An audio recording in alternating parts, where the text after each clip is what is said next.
Hey guys, it's Casey, and from the time I was, I don't know, little until the time I was about 13, I could not say the word hamburger. Why couldn't I say the word hamburger? I don't know, I had a speech impediment.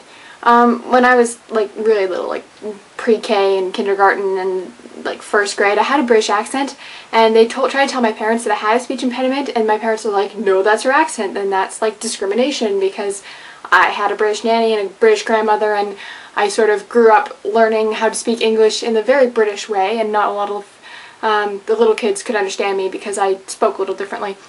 But the truth is, I actually did have a speech impediment. I had a lisp, I still have a lisp, I had a little bit of a stutter, and sometimes I still do, but the worst was not being able to say the word hamburger. For literally until I was like 13, I said hamburger. It's just like the worst mispronunciation ever. I know there are a lot of people who are like learning English as a second language, and even like native English speakers have trouble with certain words. I think that's just normal for most people, and I don't know, so I thought I'd make a video about common mispronunciations, because one of the most common mispronunciations in the English language is the word mispronunciation. Go figure.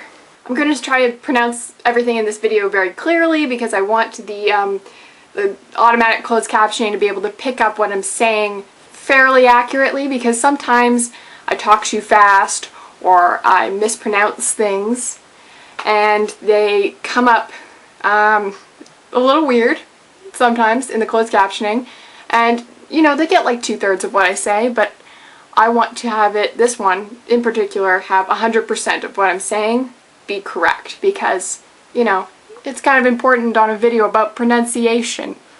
There are certain words that the way that they're spelled don't reflect it the way that they're pronounced at all. One of those words is awry, which is not pronounced awry, which is like one of the most common words to mispronounce. It's epitome, not epitome. Believe me, I've made that mistake more than once. Meme, not mimi. Haphazard, not half-hazard, or haphazard, or half-hazard. That one is really usually misspelled too, because people spell it like the word half is in not whole, and the word hazard is in like hazardous, and then they put a dash between them and they say it's haphazard, but no, it's actually spelled H-A-P-H-A-Z-A-R-D, haphazard. So that's one of the words I have trouble with too. The word facetious, which means sarcastic, is not pronounced fastious, despite the fact that it's spelled that way and it looks like it should be said that way. The cousin of the Super Bowl is the hyperbole. No, it's not. It's hyperbole. But that one's really hard to pronounce too, because if you didn't know, if you've never heard it said, how would you know how to, you know, pronounce it, right? Colonel, not colonel or colonel or whatever. Even though it doesn't have an R in it, it actually is colonel. Lieutenant, not lieutenant or lieutenant, despite the fact that Americans will be all up in arms about this. It actually is lieutenant. That's how it's said in British English. And I'm Canadian, so, you know, British English. Disheveled, not disheveled. Quinoa, not quinoa. Island and isle, not island or izzle. Faux shizzle. A man's slaughter is very, very different than a man's laughter. That one can get you in trouble. His name is Freud, not Frood. The word is conspicuous, not conspicuous, even though it's spelled like suspicious and delicious. That one kind of sucks, but it is conspicuous.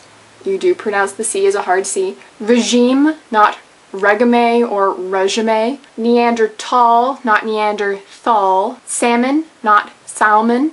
Often, not often, because the T is silent.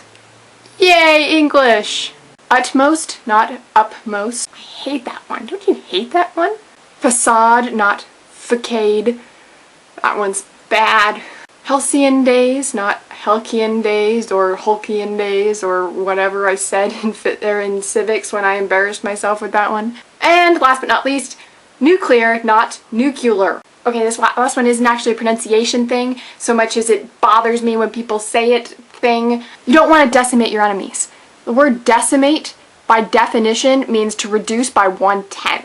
You don't want to reduce your enemy's army by 1/10 if you're fighting a war. You don't want to reduce their strength by 1/10. You don't want to do anything by 1/10. You want to exterminate them or eliminate them or any other of those E words that are much stronger than decimate. I hear it a lot in video gamers, like lingo and stuff, and no, you don't want to decimate people. You want to exterminate them. Emma, I hope you learned something today. I will see you on Thursday.